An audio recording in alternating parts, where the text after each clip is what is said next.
novamente. Bom dia a todos, sejam muito bem-vindos novamente.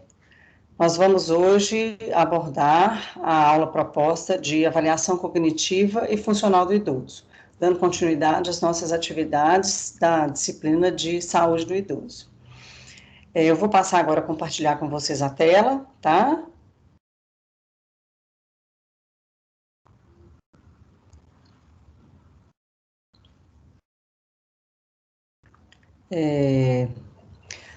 Bom, dando continuidade, então, junto com tudo que o professor Enio já falou com a gente, né, nesses dias todos, nós vamos falar hoje, então, sobre avaliação cognitiva e funcional do idoso. Eu quero deixar claro que essa aula foi preparada com base numa apresentação do professor Leane Pereira, do Programa de Pós-Graduação e Reabilitação da UFMG.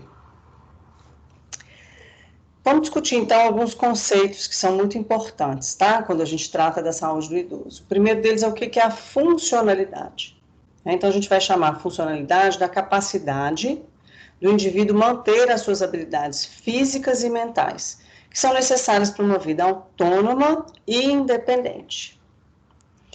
E aí, vamos conversar sobre esses conceitos de autonomia e independência.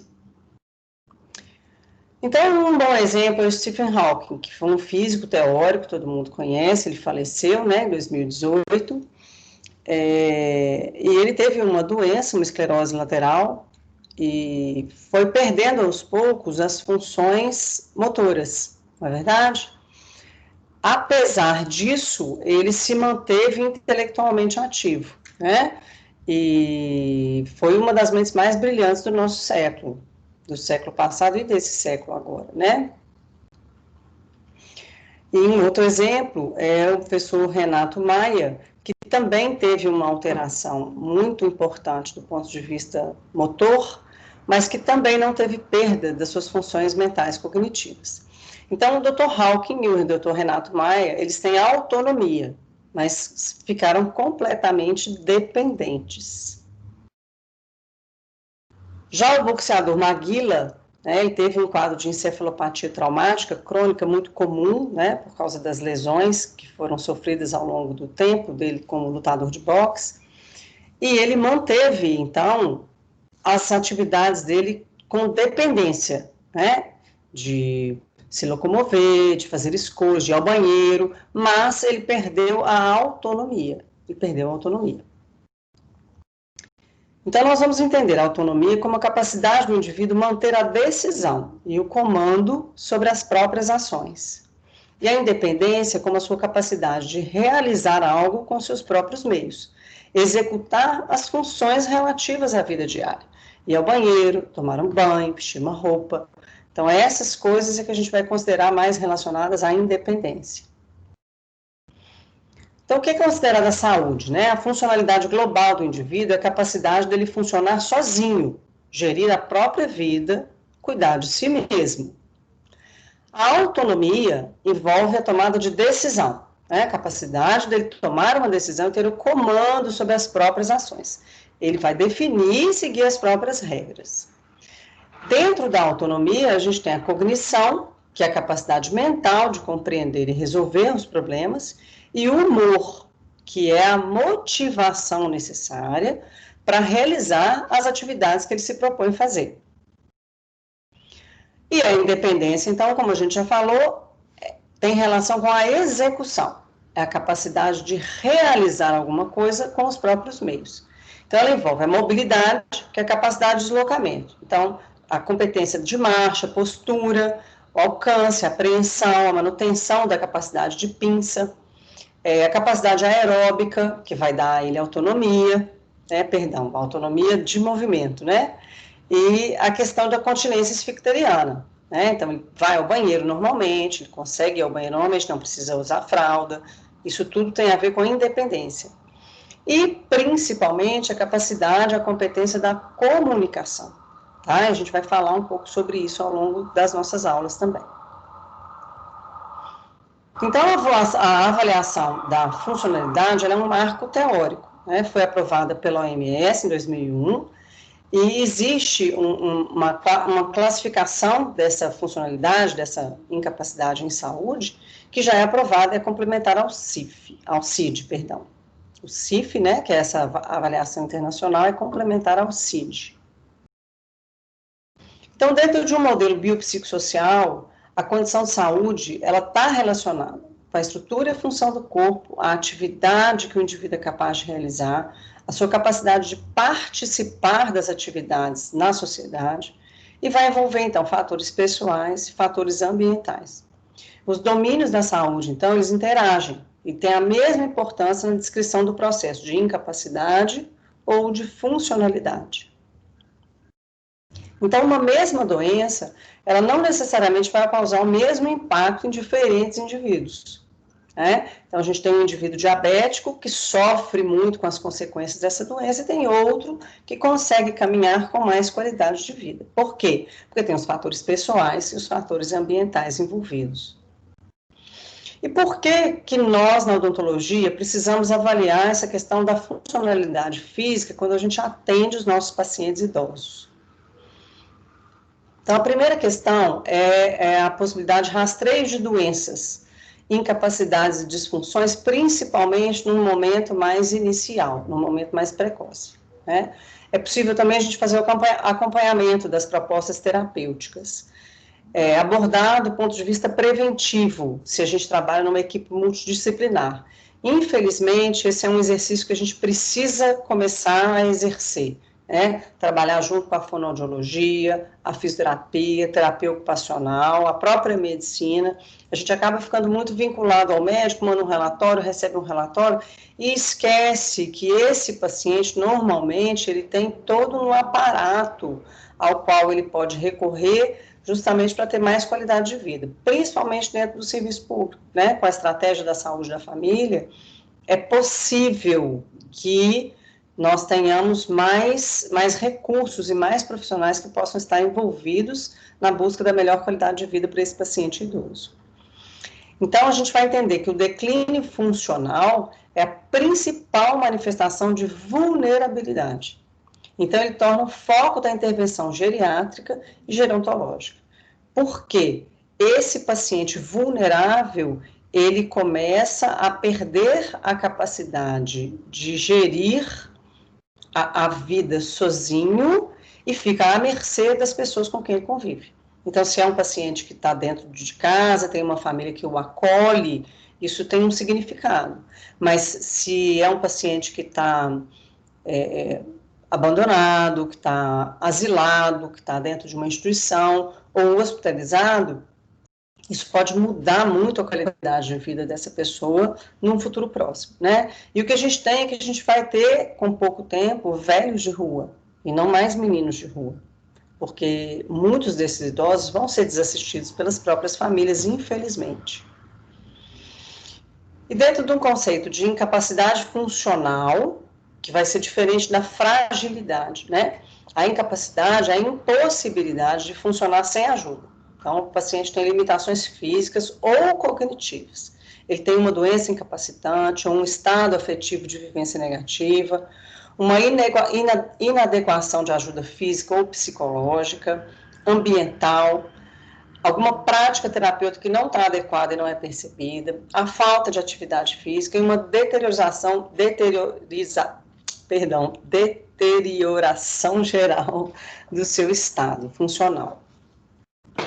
A fragilidade já tem a ver com um declínio de energia, com base numa tríade de alterações relacionadas ao envelhecimento. A primeira delas, a desregulação neuroendócrina, né? Ele abordou um pouquinho isso quando ele fala da avaliação sistêmica.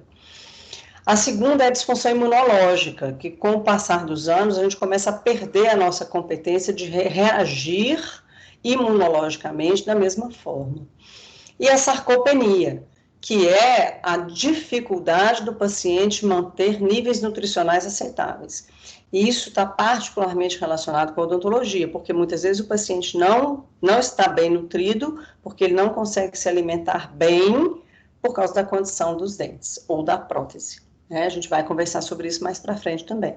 Que é diferente da atrofia muscular. A atrofia muscular é um processo natural relacionado ao envelhecimento, e é por isso, né, e por causa das questões relacionadas à osteopenia e osteoporose, que a prática de exercícios físicos regulares para o idoso é tão importante. Mas a sarcopenia, ela tem mais a ver com o fator nutricional.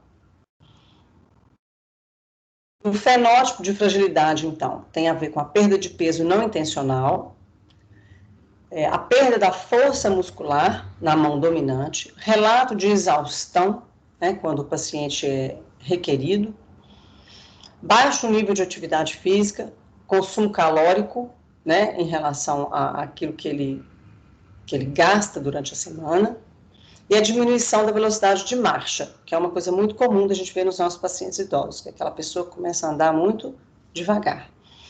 O maior problema, né, gente, dos pacientes idosos é que tudo isso vem junto com uma fragilidade, perda de densidade óssea e aumento de risco de queda. Então, o risco de queda, nós não vamos conversar muito sobre isso nesse momento, mas ele é um preditivo de morbidade.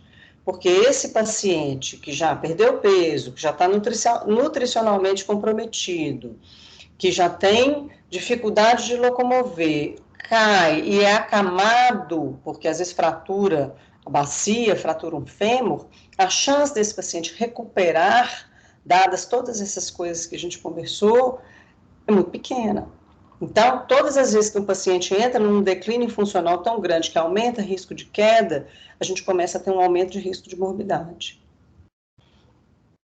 Então, o paciente é considerado frágil se ele tem 3 ou mais critérios desses presentes. Pré-frágil, se ele tem 1 ou 2, ou ele não é frágil se ele não tem nenhum desses critérios que a gente acabou de falar. Como que a gente vai avaliar, então, a funcionalidade? O desempenho funcional, né, o que ele faz no seu ambiente habitual, os aspectos físicos, sociais, atitudes, se ele está relacionado com a família, se ele tem um envolvimento social, se ele tem atividades físicas diárias de prazer, faz uma caminhada, joga um baralho com os amigos, faz uma palavra cruzada, tem uma leitura, né? E a capacidade física, que é a habilidade para ele executar as tarefas ou ações num ambiente padronizado ou ideal para o indivíduo. Então, se ele participa de uma coisa dentro de uma academia, ou mesmo dentro de uma instituição, e é capaz de participar daquilo efetivamente. A gente tem, então, uma série de testes que podem ser utilizados para avaliar todas essas questões. Como que a gente vai escolher esses testes, né? Então, a primeira coisa que tem que olhar, ele é adequado a essa população-alvo? Então, a gente vai falar um pouquinho sobre alguns testes e vamos depois focar naquele que a gente decidiu usar lá na Faculdade de Odontologia. Ele é simples, é aplicável em qualquer ambiente. Então, por exemplo, eu preciso fazer esse teste numa sala de fisioterapia em que o paciente tenha que estar com um equipamento adequado, numa situação adequada, ou eu posso fazer isso lá na clínica de odontologia, ou no meu consultório odontológico, ou na casa do paciente, né? Reproduz as atividades funcionais diárias do idoso. Então, se a gente vai pedir para ele caminhar, vai pedir para ele desenhar, fazer alguma coisa, de fato aquele teste reproduz alguma coisa que ele tem demanda de fazer no seu dia a dia? E ele exige treinamento dos examinadores, então isso é muito importante, porque se a gente tem um teste, por exemplo, que a gente vai realizar na escola, e a gente precisa parar tudo para treinar os alunos para aplicar o teste, isso pode ser um problema, né? Porque eu posso ter alunos que entendam melhor ou não. Então, quanto mais simples for o teste, menos dependente desse treinamento dos examinadores, maior a chance dele, de fato, funcionar e detectar os problemas dos pacientes. Então, quais são os critérios a serem considerados na seleção desses testes e medidas? O primeiro deles é a responsividade, que vai ser a capacidade desse instrumento detectar mudança ao longo do tempo, ou seja, eu vou avaliar o paciente hoje, daqui a 6 meses, daqui a 1 ano, né? Então, se esse resultado se altera à medida que o paciente realmente entra num declínio funcional. Ele é capaz de detectar isso no mesmo paciente? A validade do teste. Então, muitas vezes, a maioria desses testes que a gente viu aí nos balãozinhos anteriores são testes que são aplicados em outros países. Então, quando são questionários, às vezes, quando isso é traduzido, né, e vem aqui para o nosso país, muitas vezes ele não tem a mesma capacidade de detecção daquilo que se queria medir lá em outro país. Então, esses testes a serem usados aqui, eles precisam ser validados. E a questão da confiabilidade, né? É necessário que esses testes, de fato, sejam capazes de medir aquilo que se precisa para avaliar se o paciente tem alguma perda funcional ou cognitiva. A gente tem dois efeitos que são indesejáveis em qualquer tipo de teste que a gente faz. O primeiro é o efeito teto, quando muitos dos indivíduos avaliados pontuam tão alto que eu não consigo identificar se tem mudança, se houver melhora da situação da saúde, né? E existe também o efeito chão, quando muitos indivíduos possuem tão baixo, uma pontuação tão baixa, que eu não consigo identificar quando existe uma piora da condição de saúde. Então, com relação aos questionários, que são os testes mais utilizados, né? O questionário auto-administrado, ele é interessante? Então, qual que é a escolaridade do paciente? Então, claro que isso depende, né? Eu entrego uma folha, o paciente vai responder, dependendo da capacidade dele de entendimento, não vai ser igual, né? Entre os pacientes. A acuidade visual, se ele não está enxergando, ele vai marcar uma coisa lá, mas ele de fato não enxergou, não compreendeu aquilo que ele leu. Se é uma entrevista, se eu vou conversar com o paciente, a questão do déficit auditivo, a questão da linguagem corporal, como que eu vou falar com ele, né? Atualmente, com relação ao coronavírus, a gente não vai falar com esse paciente sem máscara mais. Então, como que faz com o paciente que tem déficit auditivo?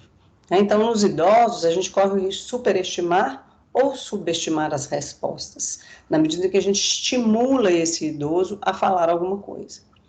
Então, o ideal é que a gente tenha um teste que permita também, ou em algum momento, a observação direta da tarefa. Então, vou pedir para ele caminhar, vou pedir para ele levantar e sentar, vou pedir para ele desenhar, vou pedir para fazer alguma coisa, e a gente tem essa oportunidade de fazer a observação direta. O que pode também influenciar no desempenho dos testes? Então, por exemplo, a maioria dos testes precisa de fazer uma avaliação da marcha do paciente, o tipo de calçado que ele usa, se está de tênis, se está de salto alto, se está de chinelo, isso pode interferir no resultado final. E os instrumentos usados atendem à padronização exigida no teste. Então, por exemplo, o paciente se sentar para fazer determinadas aferições, para fazer determinadas avaliações, o tipo de cadeira onde ele está sentado, todos os pacientes que vão ser submetidos àquele teste, naquela instituição, estão posicionados da mesma forma. Então, tudo isso tem que ser avaliado.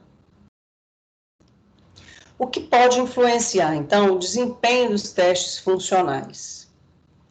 O rastreio cognitivo, por exemplo, é a possibilidade de a gente fazer o mini exame do estado mental, que é esse teste, o MEEM. O rastreio da alteração de humor ou de depressão pode ser detectado no GDS, que é a escala de depressão geriátrica.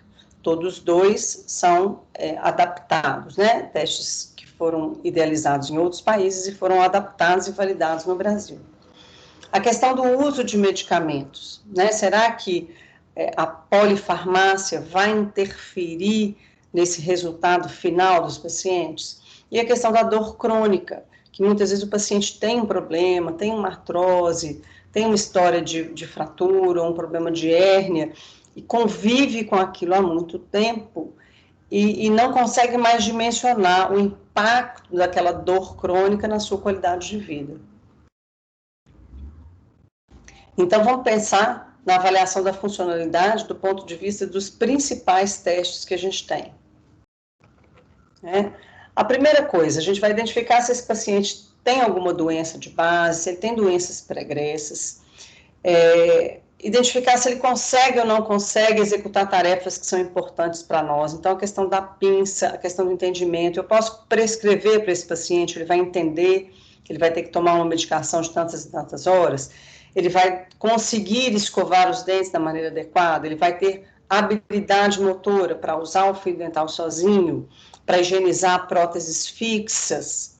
A gente já tem que começar a pensar nisso, porque nós vamos começar a pensar em planejamento odontológico para pacientes com dificuldades motoras ou cognitivas.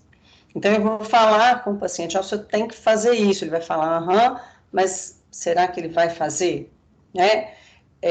A gente vai precisar envolver a família ou o cuidador em algum momento. Então, nós precisamos, à medida que a gente convive com esse idoso, identificar o que ele de fato consegue fazer, porque isso é determinante do tipo de tratamento que nós vamos poder propor para esse idoso quando a gente pensar no nosso plano de tratamento odontológico.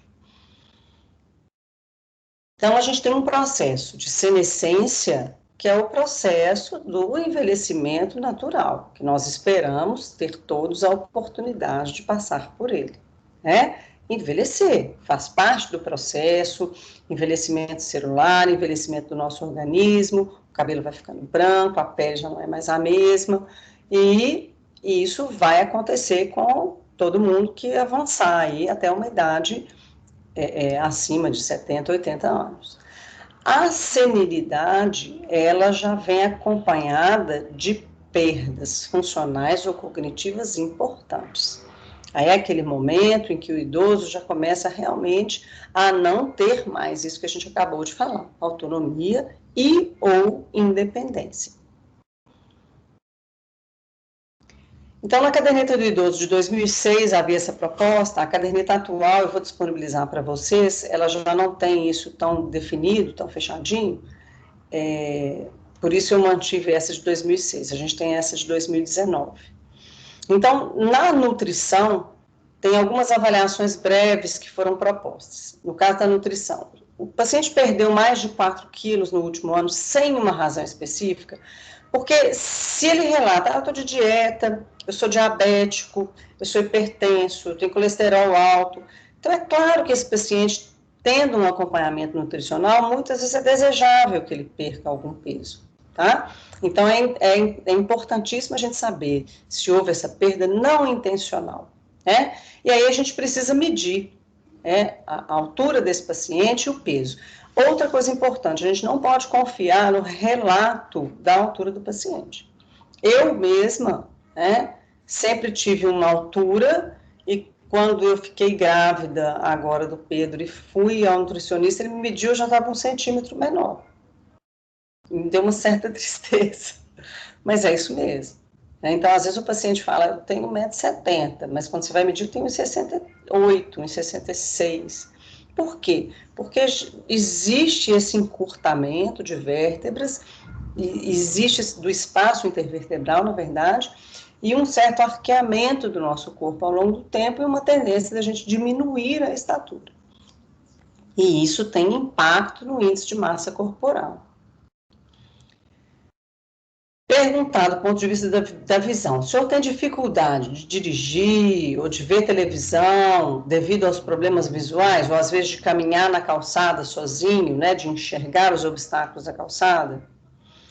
Audição, o teste do sussurro. Então, quando o paciente não estiver percebendo, a gente falar com ele alguma coisa, sussurrar para ver se ele, senhor, E avaliar ambos os ouvidos. A incontinência. Perguntar se às vezes perde urina, fica molhado, se isso acontece com muita frequência. De vez em quando eu espirro, quando eu tuço. Um paciente idoso, isso é normal. Mas toda hora, várias vezes ao dia, aí não está normal mais. E com relação à atividade sexual, saber se o paciente tem problema em desfrutar prazer na relação sexual, se ele tem um parceiro, se ele tem essa possibilidade de desenvolver a prática sexual saudável. Com relação ao humor e depressão, perguntar se o paciente se sente triste ou desanimado com muita frequência, E aí, gente, nesse momento, a gente já começa a entrar naquilo que eu conversei com vocês na outra aula. É a questão do relacionamento que você estabelece com o paciente. É preciso que você estabeleça uma relação de confiança para começar a perguntar determinadas coisas, porque você entra numa seara que às vezes o paciente não se sente à vontade para conversar sobre aquilo, né? A cognição e memória. Solicitar que repita o nome de 3 objetos, né? Abajur, computador, faca. E após alguns minutos, pedir para ele repetir. Ah, o senhor lembra o que eu te falei? Pedir para ele repetir e ver se ele vai lembrar. As funções de músculos, né? É capaz de levantar, musculatura inferior, ele é capaz de levantar, caminhar 3 metros, se sentar. Então, nesse momento, a gente vai avaliar essa marcha, vai avaliar se o paciente se queixa de dor, a questão do equilíbrio e a própria marcha, né? A gente vai ver que tem critérios para definir que ele tem que caminhar tantos metros em tanto tempo, em tantos segundos. A função dos membros superiores, a capacidade dele coçar, né, a nuca, relar a nuca, a capacidade de pegar um lápis na mesa, então a gente vai ver a capacidade de pinça. E do ponto de vista de atividade diária, como está, se existe alguma incapacidade de atividade de vida diária, as suas causas. Então, toma banho sozinho, escova os dentes sozinho, vai ao banheiro sozinho, então conversar com ele sobre isso. Então, um dos índices utilizados pode ser o índice de CATS, que vai avaliar justamente essas atividades. Toma banho, veste a roupa, a questão da continência, a transferência, se é capaz de sair de um lugar para outro, se alimenta sozinho, se alimenta com qualidade, se tem alguma restrição, eu não consigo comer determinada coisa, não consigo fazer mastigar determinado alimento. Então, é um índice que vai avaliar a capacidade de realizar atividades de autocuidado. É uma escala hierárquica num grau de complexidade das atividades, onde alimentar-se é considerada a atividade mais simples. Então, se o paciente não é capaz sequer de se alimentar, então a gente já começa a prestar atenção nisso. A escala de Lawton, ela está relacionada com o transporte, com a capacidade dele fazer compras, cozinhar, atender um telefone, efetuar uma chamada, dar um recado corretamente, se ele tem autonomia financeira, se consegue realizar seus próprios pagamentos, ir ao banco, resolver as próprias coisas, a administração do próprio dinheiro, né? Porque isso às vezes é a primeira coisa que a família começa a ficar atenta. O paciente já não consegue mais ir ao banco para receber a aposentadoria sozinho, alguém tem que ser o tutor financeiro dele. Então, isso já é uma limitação também, né? O uso de medicamentos. Normalmente, esses pacientes têm a questão da polifarmácia, mas ele é capaz de tomar essas medicações sozinho, ou alguém tem que preparar e fornecer essas medicações para ele. Serviço de casa, arruma a cama sozinho, arruma a cozinha, lava a roupa, passa a roupa, né, passa um pano na casa. Então, a gente tem muitas pessoas que são idosos que moram sozinhos e que fazem as coisas e não gostam de pessoas na casa junto com eles. Então, tem autonomia para isso, né? Então, com relação à avaliação das atividades da vida diária, o que o senhor gostaria de fazer que não está fazendo? Ah, eu gostava muito de fazer palavra cruzada, mas eu não consigo mais, porque eu não consigo enxergar, ou eu não tenho mais destreza para segurar a caneta. O que o senhor fazia e que deixou de fazer? Ah, eu conseguia escovar meus dentes sozinho, agora eu não consigo mais. Ah, eu conseguia ir na padaria sozinho, agora eu já não vou mais. Né? Então, a perda da função, ela não pode ser atribuída à velhice. É preciso que a gente investigue por que esse paciente deixou de fazer uma determinada coisa. Muitas vezes, deixar de fazer uma coisa prazerosa pode estar relacionado com um quadro depressivo, e não necessariamente com a falta de capacidade de realizar a tarefa. Né? Ou às vezes um medo, né? O paciente começa a ter medo de sair sozinho, começa a ter receio de alguma coisa, de ser assaltado, da violência, enfim, isso pode acontecer.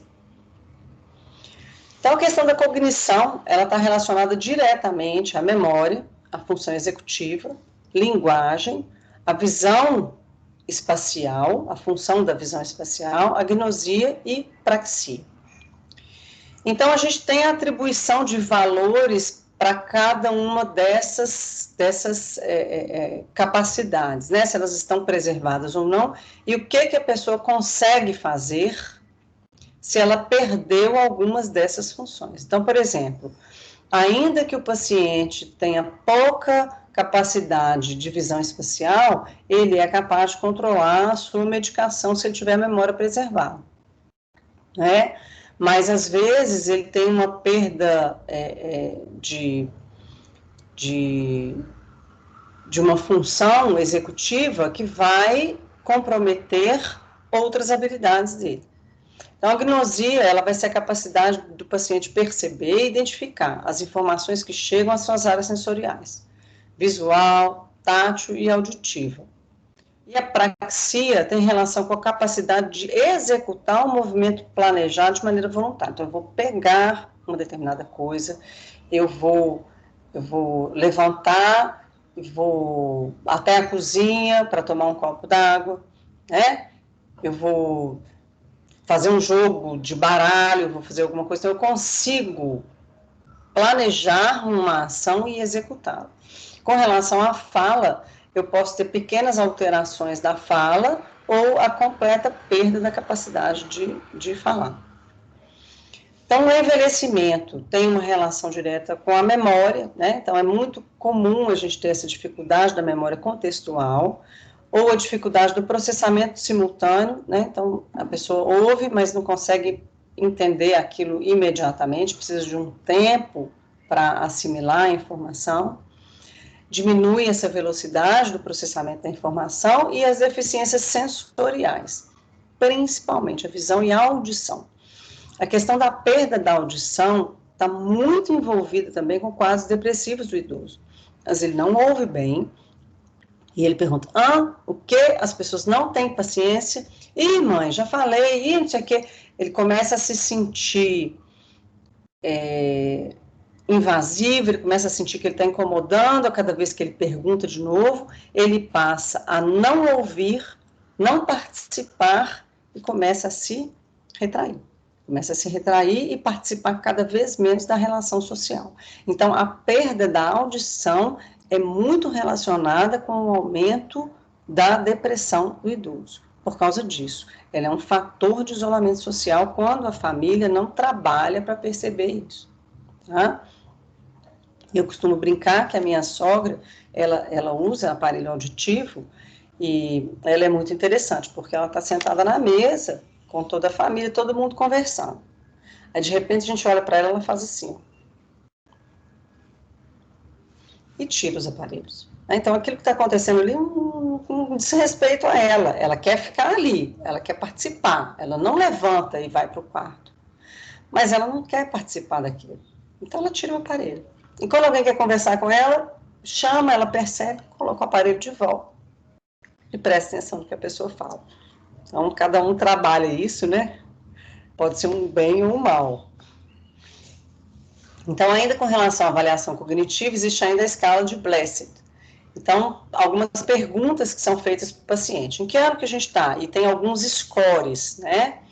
O paciente pode errar uma vez, o paciente pode errar um pouco mais. Então, a avaliação, ela tem toda uma escala a ser interpretada.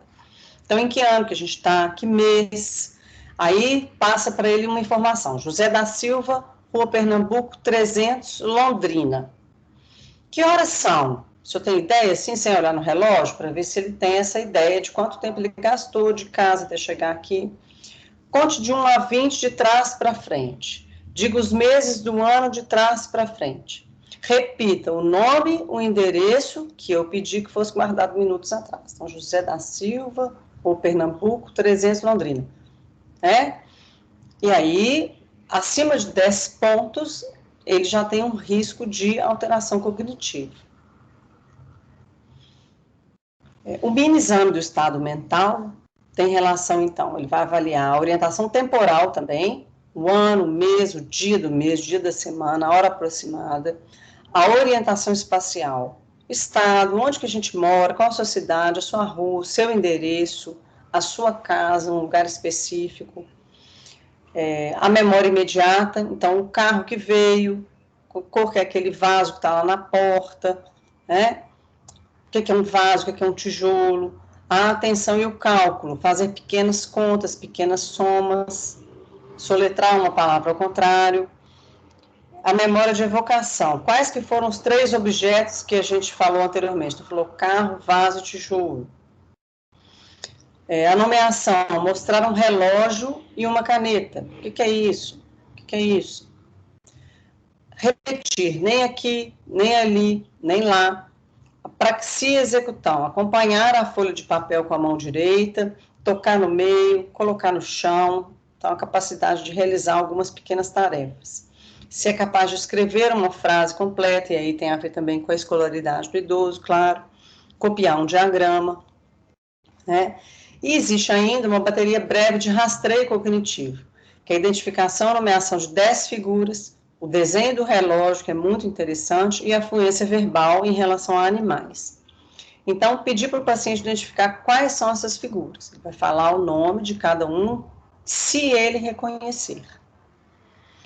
Aí, passou a folha, pergunta de novo, o que eu acabei de te mostrar? Que é a memória incidental, que acabou de acontecer. Aí, devolve o papel para ele. Olhe bem, procure memorizar essas figuras. Devolve o papel. Faz o teste da fluência verbal. Animais, frutas, né? E aí ele tem que ser capaz de identificar 14 a 15 animais no intervalo de 1 minuto. E o desenho do relógio, pedindo para ele desenhar um relógio às 10h10, um relógio analógico, né? Sem mostrar o relógio para ele. Então, no índice 1 aqui, a gente tem um score que é chamado de normal, né, ou score 10. Depois existe uma perda média da cognição, então ele é capaz de desenhar o relógio, mas ele não é capaz de identificar a hora certa. Percebe? Aqui eu tenho 10 e 10. Aqui eu já não tenho a hora certa. Aqui eu tenho uma alteração cognitiva moderada, em que ele entende o que é um relógio, mas já está um pouco fora de contexto. E depois uma alteração cognitiva severa, em que ele realmente lembra muito vagamente o que é um relógio, não é? Então, uma desorganização visoespacial grave nesse caso, uma desorganização moderada, aquele só marca a hora errada e pequenos erros espaciais. Então, tudo isso é possível nesse teste. Aqui, de novo, algumas possibilidades de resposta, e a gente vê que existem alterações muito severas, né, do entendimento e da compreensão, a capacidade de reproduzir a informação. E aí, então, pergunta quais foram as figuras que foram mostradas há minutos atrás, para ver se tem a capacidade de identificar, né, de lembrar. Depois mostra um outro papel, que tem figuras a mais, e quer que ele identifique quais que ele já tinha visto. Então, daquele primeiro papel aqui, eu tenho outras figuras. Então, lá tinha avião, lá tinha pente, lá tinha sapato, né? Qual é a capacidade do paciente de identificar essas informações? Então, a gente tem uma escala também de sintomas cognitivos, né, de perdas e declínio funcional e cognitivo, com relação à doença de Alzheimer. E é muito interessante, porque nessa escala aqui, o que a gente observa é que normalmente, quando é feito o diagnóstico do paciente, ele já teve alguns sintomas ou algumas perdas cognitivas importantes, né? Então, o paciente com diagnóstico de Alzheimer, ele já está num quadro normalmente moderado, já está num quadro moderado. Porque quando é feito o diagnóstico, já houve alguma perda, né? E é um mal que vai levar, pela perda cognitiva, ele leva à perda funcional, né? Então, a gente lembra daqueles 2 casos que a gente falou lá no começo, do Stephen Hawking e do professor de medicina, em que eles têm perdas funcionais ao longo da vida toda. E em nenhum momento a perda funcional determina a perda cognitiva. Aqui é o contrário. O paciente começa a ter perdas cognitivas tão severas que ele, por falta de autocuidado, ele deixa de se cuidar, ele perde a capacidade de escovar os dentes, por exemplo, ele não consegue mais tomar banho, ele não consegue mais ir ao banheiro, porque ele não consegue mais entender o que ele está fazendo ali.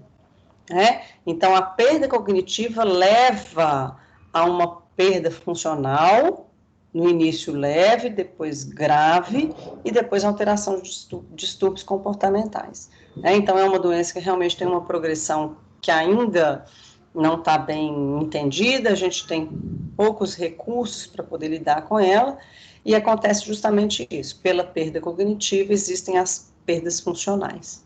Né? Voltando, então, à questão da depressão, né, a escala da depressão geriátrica.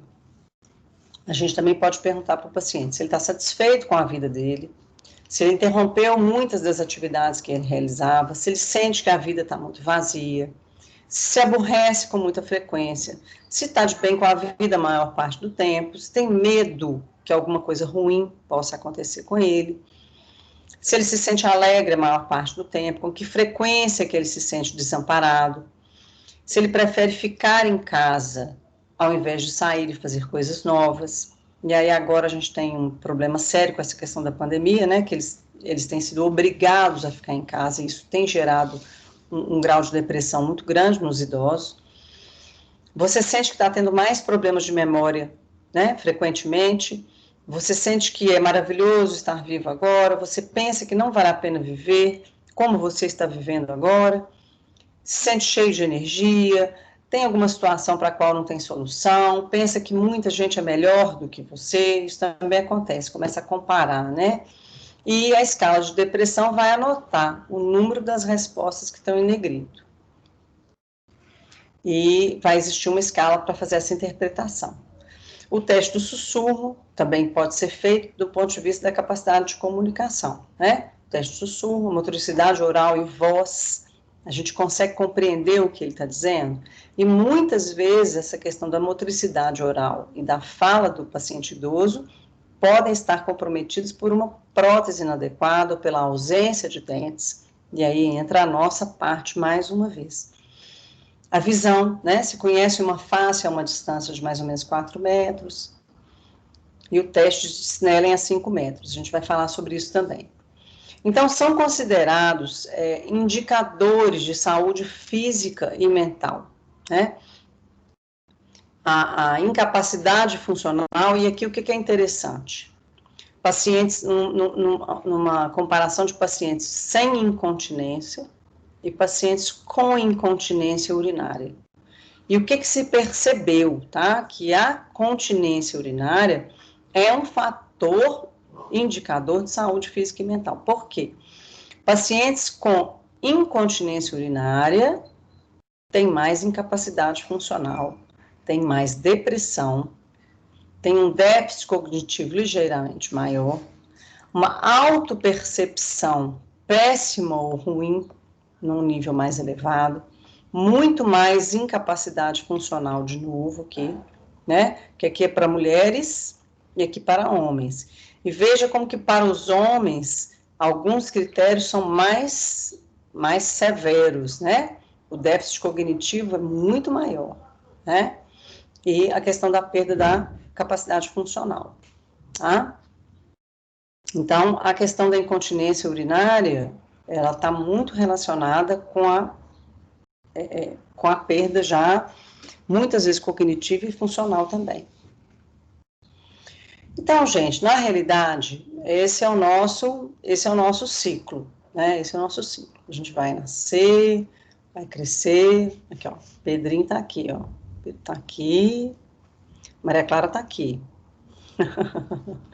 Eu já tô, sei lá, acho que eu já tô aqui. Né? E a gente vai caminhar e o nosso fim é esse. A nossa única certeza é que a gente vai partir. Que essa estada nossa aqui nesse planeta, ela é temporária, ela é provisória. E pode acabar a qualquer momento, tá? O fato da gente não saber disso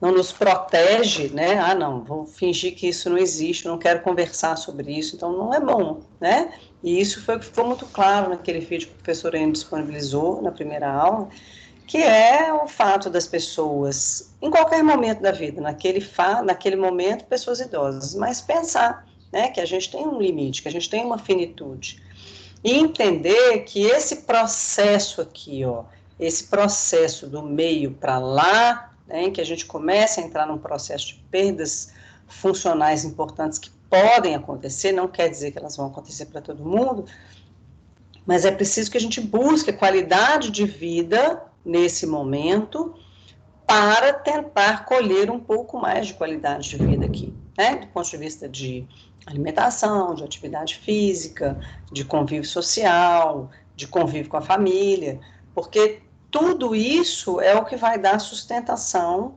quando a gente chegar no fim da vida.